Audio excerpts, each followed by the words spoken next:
O seu programa Código Aberto está no ar e abrindo nesse momento aquele espaço eterno para a gente conhecer, sonhar e mais do que nunca estudar a verdade que não acaba nunca.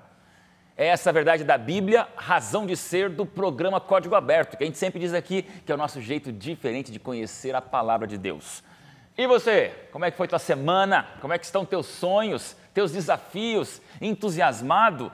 Esse é o programa para você se sentir em casa, na casa de Deus também, porque aqui a gente estuda as coisas sagradas. E esse trimestre, essa temporada do Código Aberto, você está vivendo junto com a gente as fortes emoções deste livro extraordinário da Palavra de Deus, o livro de Lucas. E eu não posso deixar de te lembrar que o livro de Lucas também é estudado aqui no Código Aberto e, além do Código Aberto, também é estudado nas nossas redes sociais. E eu te pergunto, você tem acompanhado o Selfie do Código? Tem compartilhado o Selfie do Código? Tem postado no teu Instagram? Eu fico muito feliz em ver quantas vezes ali nas observações tem pessoas que veem o Selfie do Código todo dia. Dá um esforço, mandar um recadinho para você ali, mas compartilham com 10, 15, 20 pessoas. Isso é a viralização do bem. E outra coisa, quantos têm aproveitado os vídeos do Selfie do Código para postar também nos seus grupos de WhatsApp? Jovem, isso é revolução do bem. Isso é missão, isso é testemunho. Então aproveite essas ferramentas missionárias da Palavra de Deus, mostrando a verdade para o mundo, para que você também, contagiado, se engaje nos projetos missionários de levar a verdade para os teus amigos, através das redes sociais. E como eu falo aqui, redes sociais também podem servir para pescar pessoas para o reino de Deus. Essa semana se prepare, porque o estudo vai ser bom demais. Nós vamos estudar um dia sagrado e algo fantástico e extraordinário que Jesus nos deixou como exemplo. Eu já quero começar aqui lembrando a vocês os nossos super, ultra, mega, hiper convidados dessa temporada. Está sendo bom demais ter vocês. Pastor Marcelo, já começa rindo, né? Pastor, está à vontade no Código Aberto. Pastor, eu recebo tanta informação nas redes sociais, a moçada, os jovens gostam do teu jeito, da tua participação, eles mandam um recado, pastor Marcelo tem que falar mais, e a gente sabe que às vezes o tempo não permite, mas você está curtindo mais uma vez com a gente aqui? Eu estou curtindo, eu gosto muito do programa Código Aberto. Eu já até falei isso no primeiro programa nosso aqui da temporada, que eu tenho essa identidade grande aqui com esse programa. Quando eu fui pastor aqui há uns anos atrás, eu tive a oportunidade de participar de alguns programas aqui. Eu acho que era meio naquela na base do não tem tu, vai tu mesmo, né? Eu vim participar de alguns aqui. Tempo, né? Como? Participava aqui. Participei de alguns com objetivos, formatos diferentes, com públicos diferentes. Gostei de todas as participações, mas o Código Aberto, por ser esse espaço gostoso de discussão, a gente abre o coração, a gente fala aqui de maneira aberta aquilo que a gente sente, então eu gosto bastante. Também estou muito feliz de estar aqui com vocês. E olha, pode mudar cenário, pode mudar apresentador, pode mudar produtor, pode mudar tudo. Uma coisa não muda no Código Aberto: o direito de falar, o direito de pensar, de concordar, de discordar e da gente crescer junto, porque essa é a linguagem que o jovem curte para entender mais do que nunca as coisas de Deus. Pastor, num tweet, o que é que você não gosta de fazer? Passar roupa. Passar roupa? É. Tá bom. Faço sofrendo. É mesmo, chorando. Faço sofrendo. Umedece a roupa com lágrimas. Com lágrimas. Não preciso nem de usar aquele produtinho. Eu choro já e já passo a camisa. Vamos lá, Ive. Tudo bem contigo? Tudo. Aproveitando aqui para explicar mais do que nunca como Deus é bom protegendo a Ive, porque o esforço dela para vir participar do Código Aberto, você não imagina, jovem, porque ela dá aula em 2 faculdades, ela tem o seu trabalho prático como advogada, concluiu o seu doutorado, a Ive não para. Você olha para ela assim, ela devia ter uns 70 anos de idade pelo que ela faz. Mas ela está aqui ainda vindo, pegando o estado de São Paulo aqui para os estudos da Novo Tempo e Deus te protegendo. Amém, Ive? Tem sido uma delícia estar aqui nessa temporada. Eu legal. agradeço muito pelo convite. O que é que você não gosta de fazer? O que eu gosto menos, pode ser? Vamos lá. Eu gosto menos de ficar no trânsito. É um tempo que eu poderia estar assim, investindo em outra coisa e eu tenho que ali aprender a sempre ter domínio próprio, muita paciência. Sei, é a maldição do povo paulista. São Paulo é uma cidade fantástica, eu tenho aprendido a amar São Paulo, mas aquele trânsito nos Fico ali me tutoriando para não ficar no celular, não ficar conversando, sensação de que a vida não passa, né? Vamos lá. E aí, grande Fábio Bergamo, beleza, lá no Nordeste você também tem um trânsito lá em Feira de Santana, né? Nossa, um trânsito tão grande. Não chega a São Paulo, mas já está começando a chegar a praga por lá também. Eita, a praga já foi para lá. Bergamo, o que você não gosta de fazer? Olha, eu não gosto de ensaiar. Ensaiar, para mim, assim, tem sido duro. Às vezes me convidam para participar de algum grupo musical, assim, um coral, mas é só em pensar que eu vou ter que tá lá no ensaio, você 2 falou horas. aí num bastidor para nós aí de um tal instrumento que você toca. Que ele é autodidata. Ele falou, exatamente, que ele é autodidata, instrumentista autodidata. O cara, ele é um Mozart aqui entre nós. Isso aí. Meu Deus do céu. Vamos lá, qual instrumento? É um instrumento muito simples de tocar, mas ele amedronta pelo tamanho, né? Que é a tuba. Tuba? Por que você não trouxe no avião aqui pra gente? Então, o excesso de bagagem o Chapolin não quis pagar. Aí eu não Olha aí, ó. trouxe. Temos um tocador de tuba aqui. Por que seria um tocador de tuba? Ele falou tocador de tuba, mas o nome, assim... Tubista. Tubista. Tubista, tá não é bom. tubeiro, não, né? Tubista. Entendi. Vamos lá, Nayara, tudo certinho? Tudo certinho. E as viagens do seu digníssimo marido, Leandro Quadros, não para quieto mais, Elas né? não param, não tem jeito, Às vezes né? você consegue Já me com ele? acostumei. Às vezes eu consigo. Aliás, fica um apelo aí, né, para as pessoas que convidam meu marido, se quiserem me levar junto, É né? pressuposto, né, Nayara? É. Leva o marido, tem que levar a esposa. Afinal de Sim, contas, eu a vou memória feliz. dele precisa de uma inspiração e nada mais do que você Exatamente, junto com ele, né? Tem que ter um apoio ali, né, pastor? Tá bom. Nayara, o que é que você não curte fazer? Olha, se for para eu acordar muito cedo, eu já não fico muito feliz, sabe? Prefiro acordar um pouquinho mais tarde. Então o horário do Código Aberto tá ótimo para você Tá à tarde ótimo, vir aqui. Tô só alegria aqui. Tá Tudo certo. bom, legal. Gente, olha aí, ó, esse grupo você já conhece, mas hoje tenho aqui um momento peculiar de satisfação, alegria, porque a gente vai levando aí alguns amigos na vida, e entre eles amigos de ministério. Eu fui líder de jovens lá do Nordeste do Brasil, há alguns anos atrás, antes de vir para a TV Novo Tempo e agora estar ali no estado de São Paulo, mas ali eu conheci lá no Nordeste um grande pastor, que olha aí, Deus deu um dom especial, transformou o ministério pastoral num ministério de louvor e hoje é um dos cantores dessa bênção que nós temos no mundo evangélico, que é o Arautos do Rei. Estou falando dele que além de cantor, adorador, paizão, acima de tudo é um grande pastor. Pastor Jairo, tudo beleza? Fala, Oda. Muito bom estar aqui.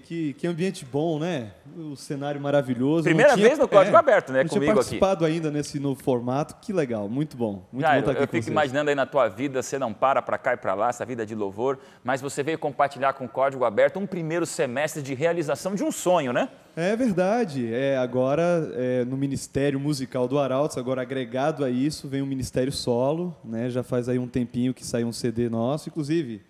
Eu recebi aqui em minhas mãos com uma em primeira dedicatória mão, especial. tá? Essa foto ficou boa, hein? Gostou da foto? Preto e branco, Eu sei que gostei. você gosta do Instagram, Gostei. você Não, é um eu camarada, sou visual, sou visual. visual. Jairo, deu trabalho gravar isso aqui, porque nas viagens ainda consegui fazer o CD solo, não é fácil. Não foi fácil, né? Eu contei com a ajuda do Ricardo Martins, que é o produtor Tá. do disco, do Cleverson Pedro e de tantos outros.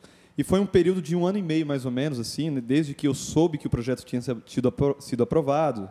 E aí, procurando repertório. E terminei até fazendo música. Meu brother, tem música tua aqui, eu tava olhando. Pois é, uma surpresa. Que beleza. E, enfim, eu espero que essas músicas cumpram o seu papel livremente, né? Porque você solta uma música, você nunca sabe o que Deus vai fazer com ela, então que ela chegue onde tem que chegar. Pastorzão. E no intervalo aí, a gente depois distribui aí pra Eu vocês. quero, Opa! eu quero. Pastorzão, Oba! você crê que uma música também é um sermão cantado? Acredito nisso. E a busca pela relevância, acima de tudo, em cada música foi uma busca constante, né? Essa tentativa de trazer mensagens bíblicas que ajudem na caminhada de cada pessoa, independente do momento da vida delas. Então, Bacana. você tem música sobre Cristo, tem música a respeito dessas questões difíceis, de dificuldades da vida e de confiança em Deus, que a gente tem que exercitar isso, né, em meio aos problemas e em meio, às vezes, ao silêncio de Deus. Então, tem música para cada situação, até música de casamento tem. É mesmo? A música do meu casamento. E aí eu posso mandar um beijo para minha Mas esposa, por que favor? não? Um beijo para Sabrina, heroína. meu amor, né? E para minha princesinha Sofia. Que legal, Jairo. Quantas viagens, a gente tem que orar muito por esses amigos de ministério do Arautos do Rei. É uma vida na estrada, é uma vida nos aeroportos, mas também pregando e louvando a Deus. E eu acho legal ter você aqui. O Jairo veio aqui não apenas para cantar, para louvar, mas é o pastor Jairo no Código Aberto. E você vai se lembrar agora dos bons tempos. Jairo também foi líder de jovens lá no Nordeste do Brasil, antes do chamado especial para estar no Arautos. Então aqui, pastor Jairo, é matar saudade desse clima de jovens que a gente pode ajudar essa moçada. E temos aqui o Sidney também, né? Exatamente. Participou o do Sidney teu CD? participou do CD, estará hoje aqui. Ele não toca tuba, né? Talvez ele aprenda daqui a pouco. Quem disse? Porque ele também tem facilidade para tocar vários instrumentos. Ele toca piano, ele toca baixo, toca guitarra, violão, enfim. Produção me informa com muita humildade que Sidney é um dos melhores contrabaixistas do Brasil. Verdade. Com humildade, é um jovem talento, a gente fica feliz, que Deus te abençoe. Da pouca idade, né? É isso aí, é o Código Aberto no ar, você não vai sair, não vai zapear, porque hoje o assunto vai pegar fogo para honra e glória de Deus, porque nós vamos falar de um dia muito especial e antes desse tema fascinante da semana, uma oração, eu já convido o pastor Jairo, que é o nosso pastor aqui convidado hoje, para orar com a gente. Vamos orar. Pai querido, muito obrigado, Senhor, por esse momento que a gente tem a oportunidade de abrir a Tua Palavra e entender os Teus sonhos para a nossa vida. Que o Teu Espírito conduza toda a discussão aqui, que isso sirva de motivação para o nosso dia a dia, para vivermos mais pertinho do ideal que o Senhor tem para cada um de nós. Em nome de Jesus te pedimos. Amém. Amém.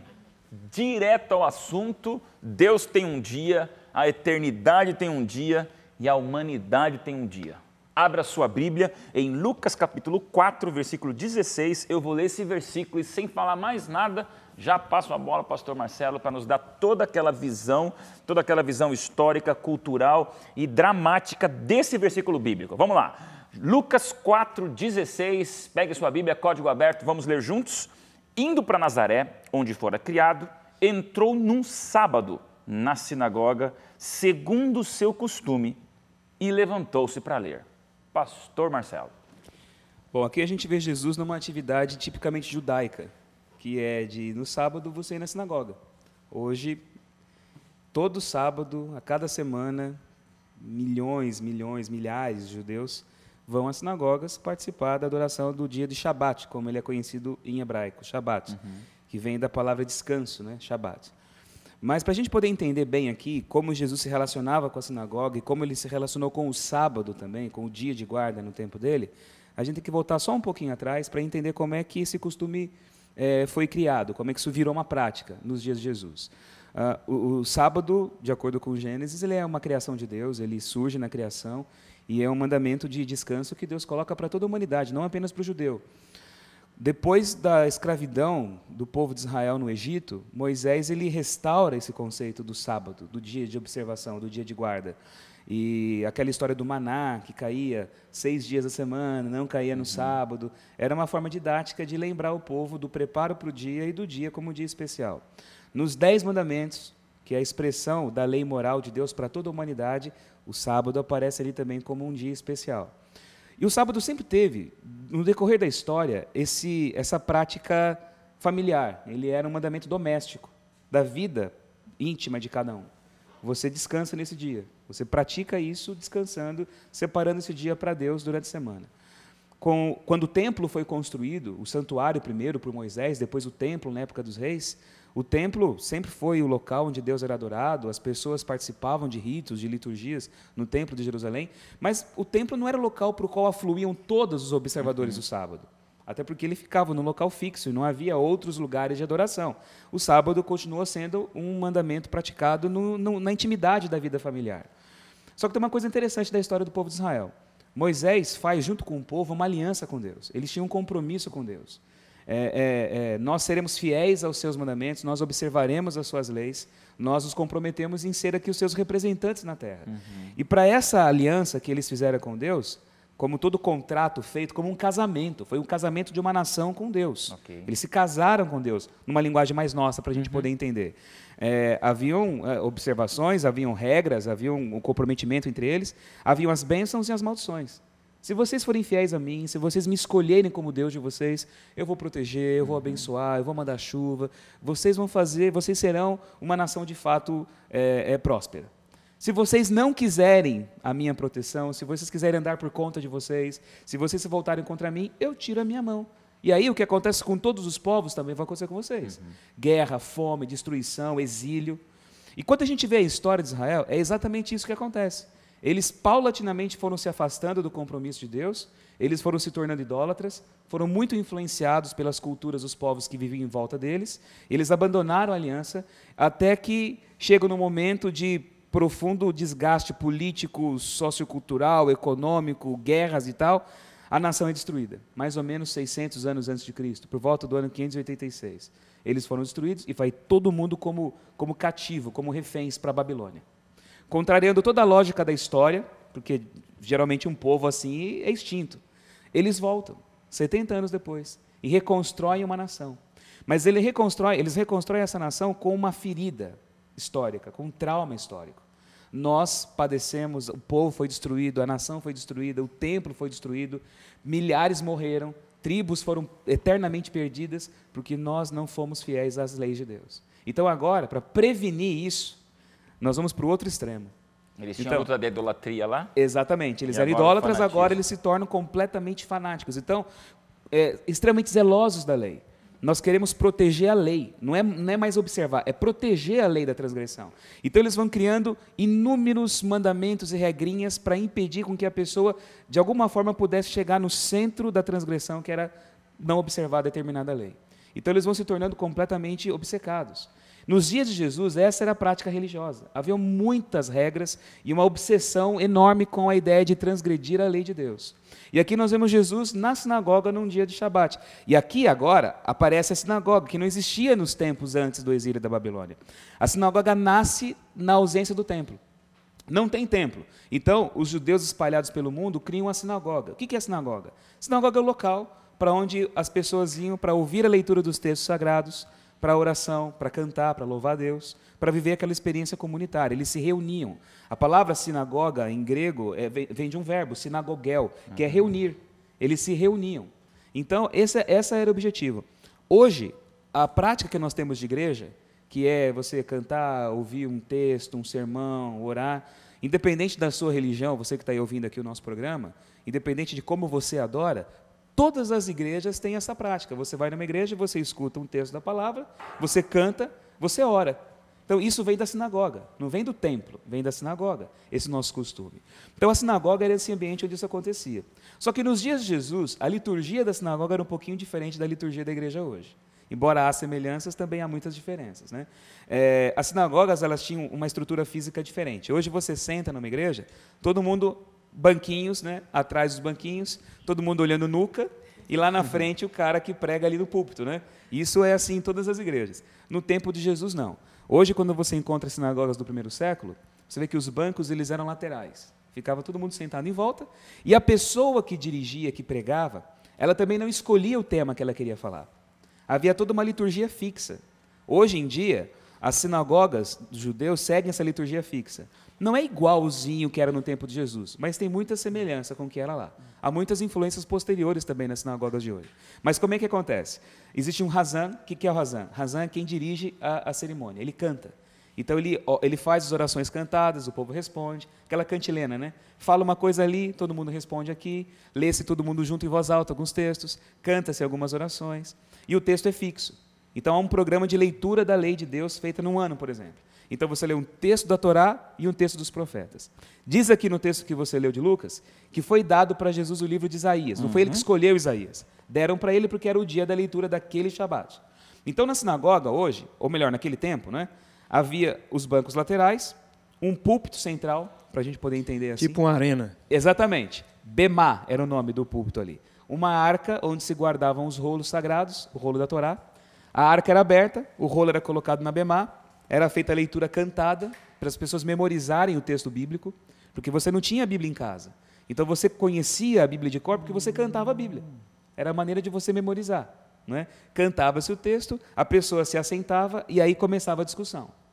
Todo mundo discutia. Você joga um tema, as pessoas questionam. Você responde, o outro contraria o que você fala. Nos evangelhos, nós vemos Jesus nesses ambientes de discussão dentro das sinagogas. Não significa necessariamente que todos eram hostis a ele, mas era a prática daqueles dias. Você discutir a Torá. E não havia hora para acabar também a discussão. Você começava a adoração e não tinha hora. Até onde ia. Era assim que funcionava. Então, assim era a vida litúrgica nos dias de Jesus. E a sinagoga era o centro da vida comunitária. Ela não era só o local da adoração. Na sinagoga também acontecia de tudo. Desde festa de casamento, festa de aniversário, discussão de reunião de condomínio, brincadeira de criança, era tudo lá. Então a gente vê Jesus dentro desse contexto. E entender esse espírito, com essa obsessão de não transgredir a lei, ajuda a gente a entender um pouquinho como Jesus observava o sábado nos dias dele. Então, o que você falou é muito parecido da realidade do Código Aberto, nossa discussão. Exatamente. Só que com uma diferença. Lá não tinha tempo para acabar. Aqui tem tempo para acabar e eu tenho que chamar o intervalo. Mas antes de chamar o intervalo, eu vou jogar para vocês agora uma pergunta. Obrigado, pastor, por essa explanação. Mas agora eu toco lenha na fogueira para vocês 3, incluindo o pastor Jairo. Então, são vocês 4, tá bom? Até que ponto isso que diz que Jesus tinha o costume de ir na igreja, na sinagoga ao sábado, não pode ter sido considerado apenas como, vamos supor, o batismo? Jesus não precisava ser batizado, mas ele se batizou para dar o exemplo. Vimos isso umas semanas atrás. De repente, Jesus não é que ele guardava o sábado, ele foi ao sábado na sinagoga para dar o exemplo para os outros, pela questão cultural daquele status quo de sobrevivência naquele momento com a sociedade. Ele não queria causar problema. Será que Jesus realmente guardou o sábado? A resposta para essa pergunta define qual é o dia de guarda para nós hoje. Jesus realmente guardou o sábado? Essa é a pergunta que eu faço para vocês depois do intervalo no nosso programa Código Aberto. Não sai daí.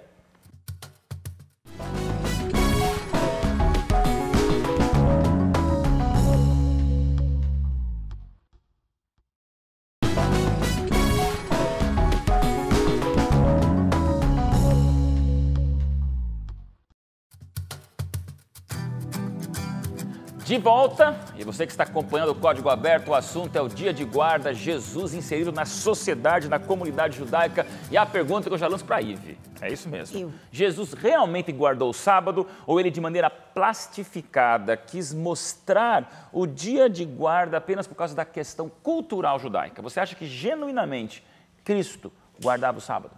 Cristo era o Senhor do sábado, é o Senhor do sábado, enquanto esteve aqui nessa terra, cumprindo o plano da redenção, como nosso Salvador, que nós já estudamos em outras lições, ele tinha uma vida coerente em sendo mestre. E eu sou discípula. Cristo é muito coerente no seu viver. E ele cumpriu a guarda do sábado, em decorrência dessa guarda está determinada nos mandamentos. Como Cristo é filho de Deus, e esse é um mandamento de Deus, e vem uma ordem desde a época da criação, eu vejo coerência na guarda do sábado, não como costume, mas como mandamento do Pai e ele nessa terra executando. E assim demonstrando que, através das suas atitudes, que tem mais peso do que fala, pastora Dailson, porque o pastor Marcelo até aqui compartilhou muito, a questão do povo se preocupar tanto com a guarda da lei. Jesus Cristo mostrou como guardar o sábado e isso era coerente com o seu viver. Então, eu entendo que ele tinha como convicção essa guarda. Fantástico. Agora, você me deu uma deixa aqui, eu quero jogar para o pastor Jairo. Então, o fato de Jesus estar guardando o sábado não se reportaria apenas a uma cultura ou a um mandamento dado para os judeus? Exatamente. Como o pastor Marcelo muito bem colocou, o sábado lhe antecede o período dos judeus. Em outra passagem, Jesus, lá em Mateus, no capítulo 5, quando estava falando a respeito da lei, né, na qual o sábado está inserido, ele disse, mesmo que o céu e a terra passem, nem um jota, nem um tio será retirado da lei. E ele completa dizendo, não penseis que vim revogar a lei os profetas, eu vim cumprir. Essa palavra cumprir, que foi mencionado por ela agora, no original aparece a palavra plerô, que significa ampliar. Existia uma outra palavra na época usada para cumprir, no sentido de finalizar, que era a palavra teleio, e não aparece lá em Mateus isso. Ou seja, e na sequência ali, se você observa no capítulo 5, você percebe que Jesus está fazendo isso, ele está ampliando a compreensão do mandamento. Ele menciona 2 deles, ele diz, ouvistes o que foi dito aos antigos, não matarás. Eu, porém, vos digo, se você se irá contra o seu irmão, você já está quebrando o mandamento. Ouviste o que foi dito aos antigos, não adulterarás, porém, se você olhar para uma mulher com um olhar impuro, impróprio, você já está quebrando o mandamento. Ou seja, ele está ampliando a compreensão. E isso ele fez em relação ao sábado, também na sua prática. Então, ele veio para romper um pouco com o conceito da época a respeito do sábado, que era o dia do não.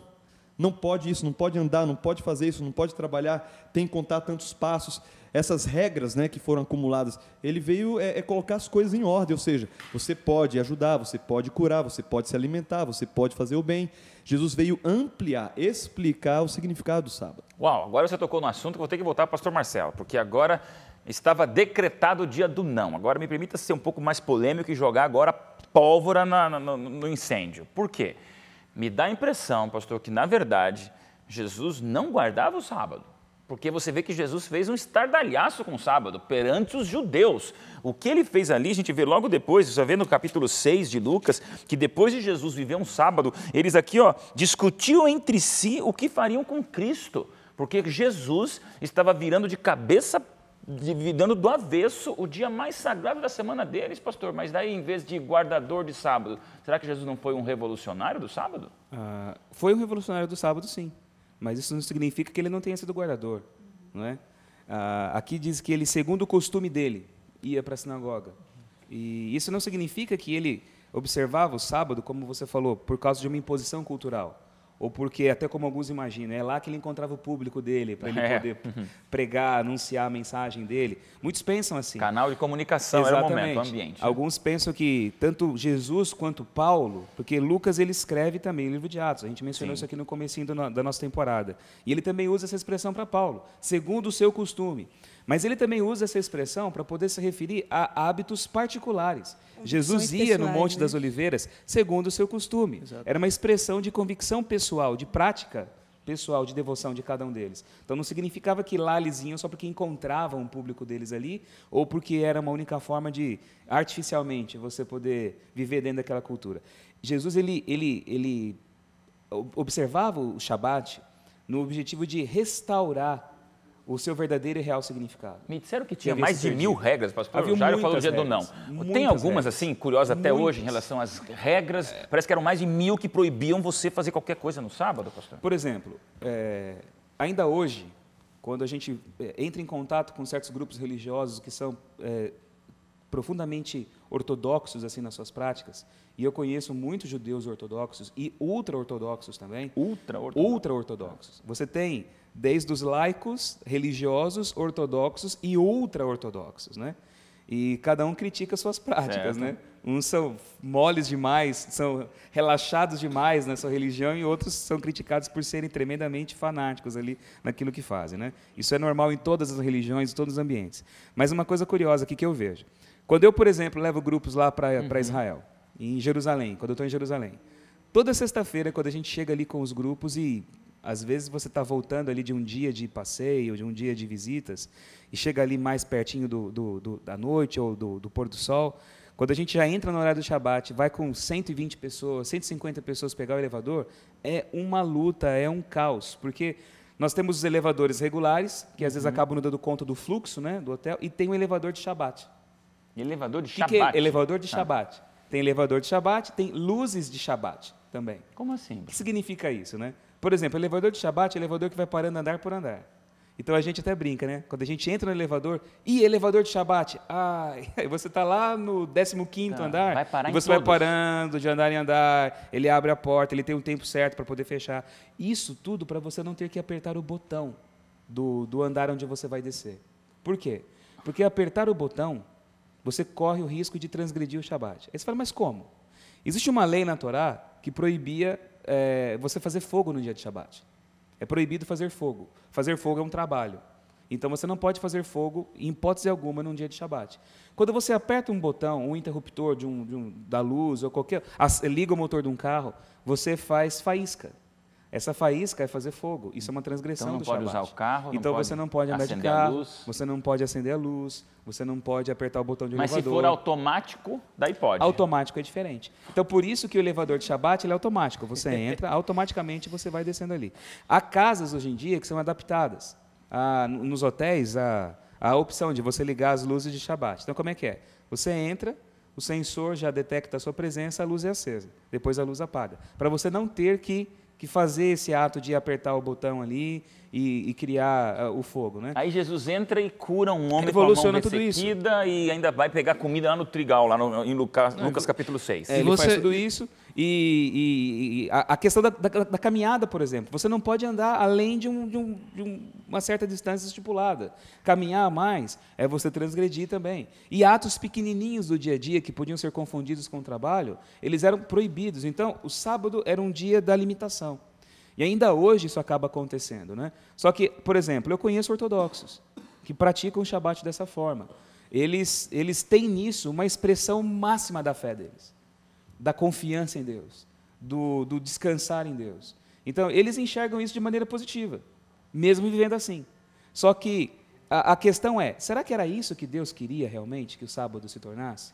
Ou será que toda a sociedade humana teria que viver essa observância tão restrita, tão meticulosa, para você cumprir aquilo que Deus quer? Vamos lá, Bergamo, falou pouco aí, vamos falar. E a gente tem que lembrar que o livro de Lucas é um livro que foi escrito para gentios. De um gentil para gentios. De um gentio para gentios.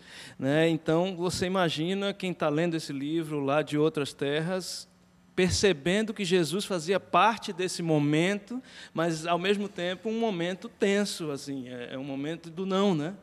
Então, isso pode aterrorizar um gentio também, né? Mas, se Lucas colocou isso no texto dele, não é apenas um costume cultural de Jesus, era um costume mesmo dele, pessoal, de guardar o sábado. Nayara, isso é importante. Você crê que Jesus guardou o sábado e isso impacta você? Creio e faz todo sentido para mim hoje guardar o sábado, porque primeiramente por causa dos 10 mandamentos a gente recebeu essa lei do próprio Deus, né, da observância, da santidade do sábado e ver como Jesus teve o costume de guardar o sábado, né, deixou esse exemplo para nós. Ele ensinava, ele curava, ele se preocupava com as pessoas, como o pastor Jair falou, ele ampliou o sentido do sábado.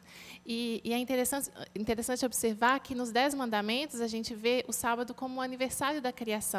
Né? É uma coroa. Depois dos 6 dias que Deus criou, veio o sábado como descanso. E representa hoje, depois de ver Jesus, né, observando o sábado aqui na Terra, uma oportunidade também de recriação, que é um símbolo do sábado. Não tem que ser uma coisa ruim, né, com tantos nãos, com tantas coisas negativas. É um descanso, é uma coisa boa. Então, a gente tem a oportunidade de ir todos os sábados na presença do Senhor para sermos recriados, para descansarmos das lutas da semana, das dificuldades que nós tivemos, das tentações que nós passamos. E é uma oportunidade de nos aproximarmos novamente de Jesus e sermos recriados por Ele de novo, né? Com muito carinho a você, telespectador. Eu estive alguns meses atrás lá no Emirados Árabes e você vê que tem uma região do mundo, uma cultura muçulmana que guarda a sexta-feira. Nós também sabemos e respeitamos toda uma gama do mundo evangélico, protestante, católico, que também guarda o domingo. Mas nós estamos entendendo aqui como Código Aberto, com carinho no coração, mostrando para você, pela palavra de Deus, que então Jesus guardava o sábado. Não porque o sábado era culturalmente aceito pelos judeus, mas porque o sábado vem desde a criação e continua depois da criação. Eu vou chamar o intervalo, se a produção me permitir, um pouquinho antes, por uma razão. Pastor, eu queria trazer um assunto aqui, que talvez fuja um pouquinho do nosso guia de estudo, mas estamos falando no passado do sábado e no presente do sábado. Nós vamos lá para Apocalipse e às vezes surge até algumas coisas de que tem o dia do Senhor, vai mudar, e alguns se agarram dizendo assim, não, mas é o sábado, mas também vai mudar ou já mudou. A gente só queria pontuar isso para o nosso telespectador de maneira bem clara que hoje nós estamos decretando, mostrando para você e apresentando pelas provas da Bíblia de que o sábado é o dia de guarda. Um dia não para ser o dia do não, um dia não para ser o dia da hipocrisia, que você não pode de repente apertar um botão, mas você pode ao mesmo tempo não fazer o bem para ninguém e ficar egoisticamente falando. E eu queria pontuar para o nosso jovem esse dia fantástico. Rápido intervalo e a gente já volta com mais discussão positiva aqui da Palavra de Deus.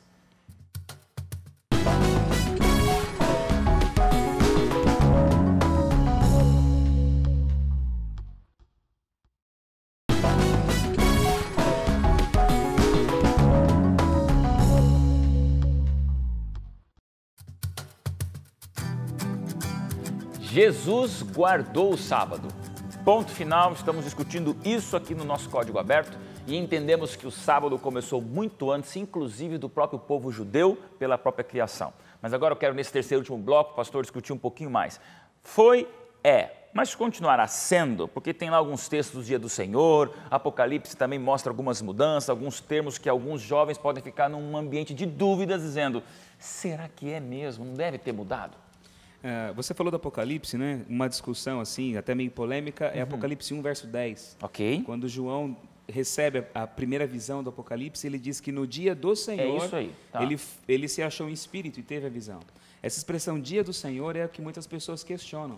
E eu já vi até algumas traduções assim mais modernas da Bíblia que já alteram o texto original grego e põe o nome domingo, no domingo. Nossa, mas não é o certo. Não. Pelo contrário. Quando você lê na Bíblia, dia do Senhor, se refere a duas expressões.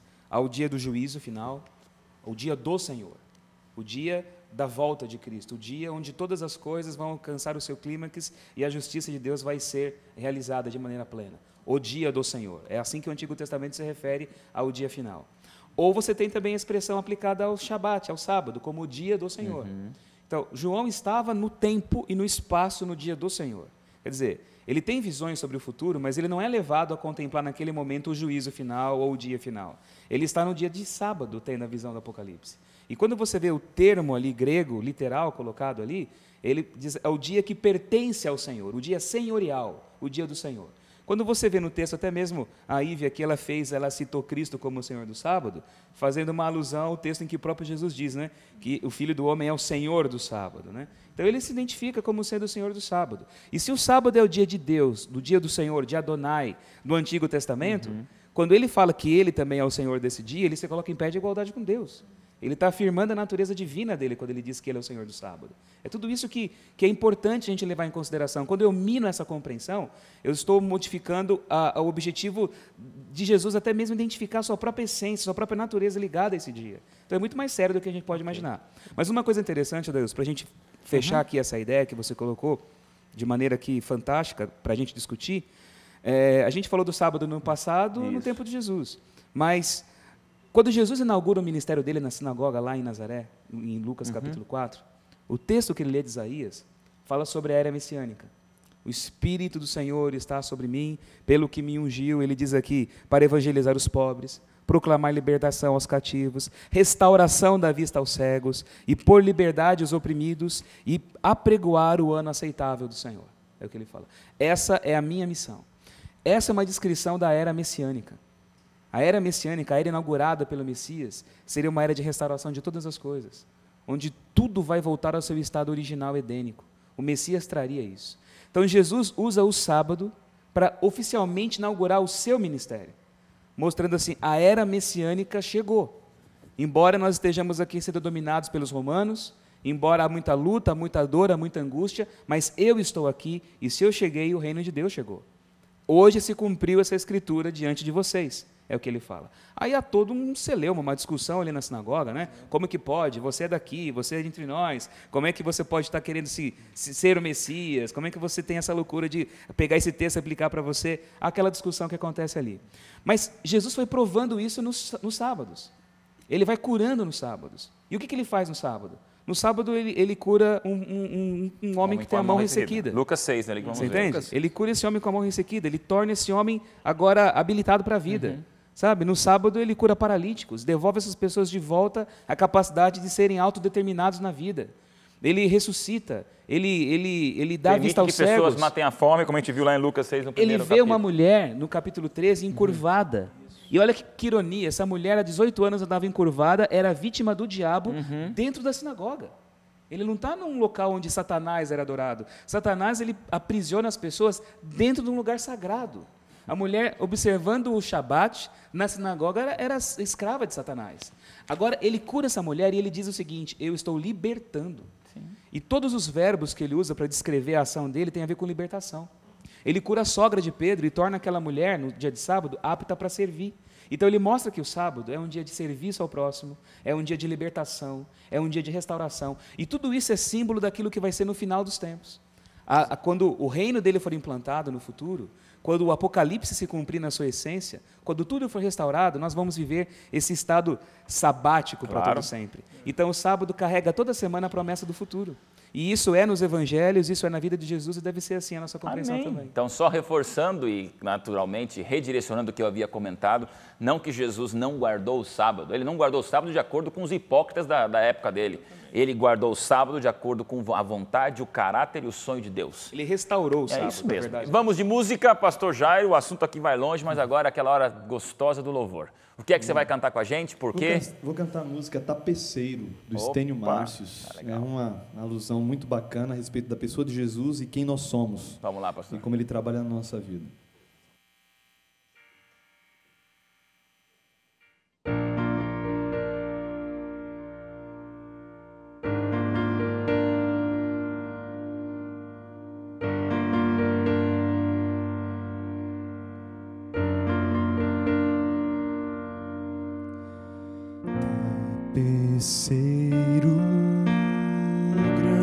grande artista vai fazendo seu trabalho incansável, paciente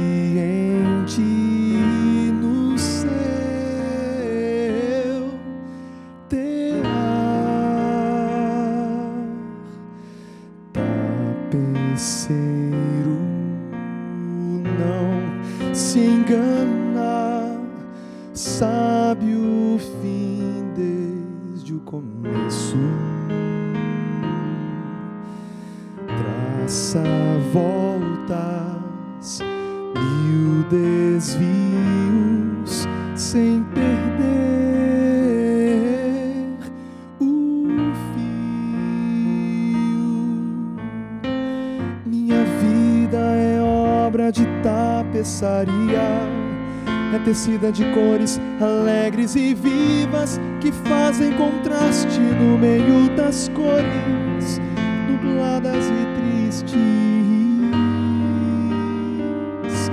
Se você olha do avesso,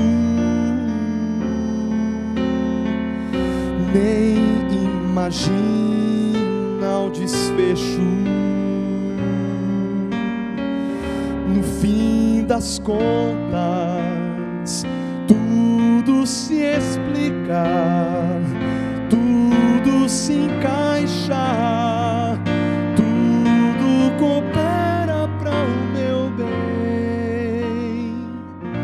Quando se vê pelo lado certo, muda-se logo a expressão do rosto, obra de arte pra honra e glória do tapeceiro.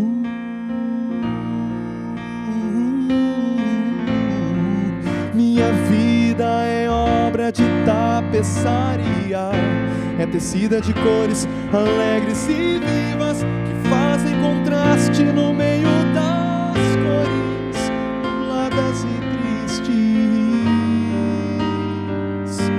Se você olha do avesso, nem imagina o desfecho. No fim das contas, tudo se explica, tudo se encaixa, tudo coopera para o meu bem.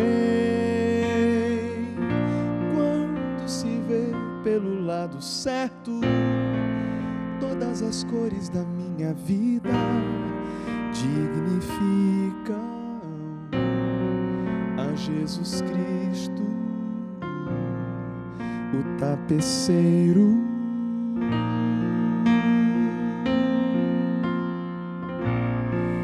O tapeceiro.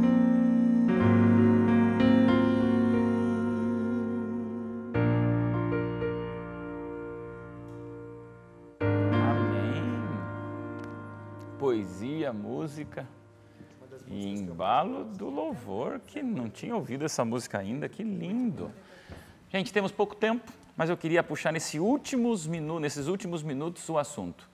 Como transformar o sábado, do que para muitos é o dia mais chato da semana, no dia mais extraordinário da nossa vida do lado de cá do céu. Eu acho que a chave é o relacionamento com Deus. Porque o sábado, é muito fácil a gente cair no mesmo erro que os fariseus caíram. Claro. Que é fazer uma lista de regras, até porque é muito cômodo para a gente, né? Fica mais fácil, vai chegar o sábado, eu posso fazer isso, não posso fazer isso e aquilo. É mais fácil a gente seguir a regra. Agora, quando a gente desenvolve o relacionamento com o Senhor do sábado, Ele que mostra para a gente o que a gente deve e o que a gente não deve fazer, para tornar esse dia mais especial, prazeroso e útil também. Porque é um dia para a gente direcionar para as pessoas, como como Ele direcionou. Então, é um dia para a gente visitar alguém doente, é um dia para a gente aliviar a fome de alguém, aliviar o sofrimento, uma oração, o que seja. É uma dificuldade para a gente, porque o egoísmo faz parte da nossa vida, né? Mas, à medida que a gente aumenta o relacionamento com Deus, Ele vai dando forças e sabedoria para direcionar esse amor que a gente tem recebido de Deus para as pessoas, né? Fala, Berga. A gente ouviu uma canção do Felipe Valente algumas semanas atrás aqui com a gente, que ele falava das catedrais do coração. E Abraham Heschel, ele fala que o sábado é uma catedral no tempo, que Cristo construiu a sua catedral no tempo. Então, na sexta-feira, quando vai acabando o dia, a gente está entrando na catedral construída pelo próprio Senhor do sábado. E a gente está ali para adorá-lo e para receber a alegria dele. Não é um momento de preocupações mil, é um momento de recebermos a alegria do Senhor do sábado. Quando a gente entende que o sábado é um momento de alegria, um momento de se regozijar, um momento de estar com pessoas queridas, a guarda do sábado se torna diferente, se torna um prazer, se torna um deleite para a gente. E você falava sobre a preocupação e o perigo da gente tornar o sábado um dia tão detestável que o povo vibra quando ele acaba, fica ansioso para o relógio passar e o pôr do sol vir logo porque eu quero curtir nosso domingo. Isso está errado. E você sabe também que tem muitos cristãos guardadores de sábado que fazem parte de uma estatística. O sábado à tarde é o dia onde mais os sabatistas usam Facebook, Instagram, Twitter, ficam lá, é o momento do pico de audiência das redes sociais, porque é como se você não tivesse mais o que fazer, então eu vou ali ficar batendo papo com os meus amigos virtuais. Como fugir dessa preguiça sabática e tornar o sábado um dia demais, fantástico? O maior objetivo de Deus, quando Ele veio à Terra através de Cristo, é a redenção do homem. Foi a redenção, é a redenção do homem. Se eu vejo a Cristo como meu mestre e eu visto essa bandeira, pastor Adailson, então, nessa comunhão que eu tenho com Deus verticalmente, eu devo me preocupar com o homem, no aspecto horizontal, que representa a cruz. Ao conviver com o outro, seja na igreja, na família, na sociedade, eu tenho aí a obrigação, ou é o resultado do meu relacionamento com Deus, de passar tempo, de servir. O que você faz para o teu sábado ser legal? Então, e se eu pudesse ser conhecida, por exemplo, como aliviadora de sofrimento, ao invés de guardadora do sábado, ou aquela que não trabalha?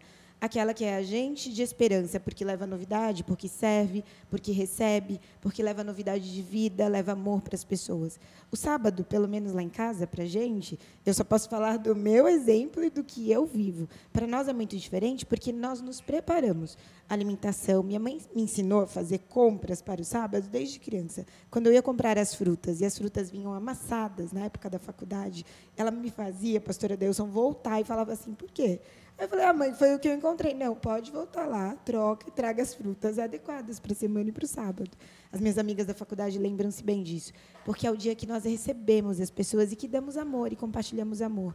Levar essa novidade de vida no sábado é um privilégio meu e também uma responsabilidade. Fazer do sábado algo diferente, na realidade, só vai ser diferente para ela se ela ver a diferença na minha vida. Isso é independente de instituição religiosa.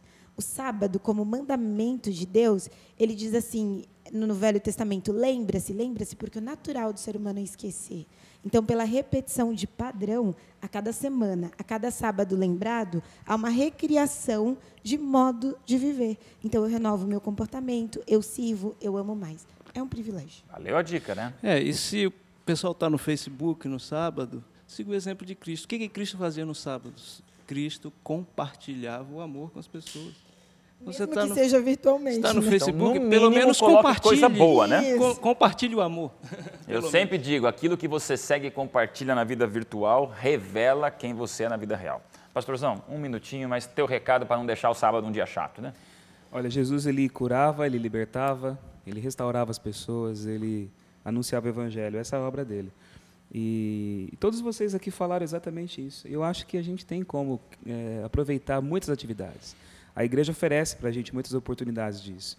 E você pode criar muitas maneiras de você organizar grupos com seus amigos, para você poder ter um momento especial ali. A gente pode comer junto, pode juntar a galera, pode almoçar junto, sair para fazer alguma coisa legal à tarde. Eu conheço muitos grupos que têm como costume levar alimentos para quem precisa, de fazer não só visitas a orfanatos, a asilos, mas para qualquer necessidade do bairro que eu sei que está acontecendo. Eu tenho que ter essa sensibilidade também para ver perto de mim quais são as necessidades. Porque eu escolho um asilo para ir, um orfanato para ir, isso é legal, tem que fazer, vai mesmo. Esse povo lá é grandemente abençoado quando a gente vai. Mas fique atento à necessidade que você vê do seu bairro, da sua região, seu vizinho. Da própria família, né? Tem um idoso na família que não se visita. Vai lá ajudar alguém, vai levar uma palavra, faz alguma coisa, mas não faça isso só como o mandamento. Eu não estou aqui o sábado, então eu vou fazer uma obra social. Mas faça isso como expressão natural do teu ser. Como o objetivo da sua missão de vida. Faça isso todos os dias quando você puder, mas especialmente no sábado, como um dia dedicado para a restauração e libertação. Valeu, pastor. Eu amo o Código Aberto, porque a gente fala para um público bem segmentado, onde todos que se sentem jovens são bem-vindos. Mas o Código Aberto também é voltado de uma maneira muito especial para você, jovem, que curte estudar a Bíblia de um jeito diferente. O que me fascina na juventude é a palavra criatividade, inovação, ousadia, impaciência, comprometimento, visão alternativa das coisas. Tudo isso está dentro de você, jovem. Se você ficou até agora nesse programa, eu olho nos teus olhos e te faço o maior desafio do Código Aberto dessa semana. Transforma o teu sábado um dia extraordinariamente diferente, incrivelmente ativo. E aí, jovem, para a Ive é convidar a gente para ir na sua casa. Talvez para o Bergamo é ali atualizar as redes sociais usando algumas coisas muito espirituais para testemunhar. Talvez para nós que temos crianças, né, pastor Marcelo, é o momento de estar com a família de um jeito como eu não consigo estar durante a semana e mostrar para minha filha a natureza linda que Deus fez. Agora eu olho para você com 20 anos, 22, 25, eu não sei. O sábado é o dia encantador. Jesus foi um revolucionário do bem. Jesus foi altamente criativo e ele compartilhou o dom da criatividade com as suas criaturas para você, jovem, também fazer algo diferente.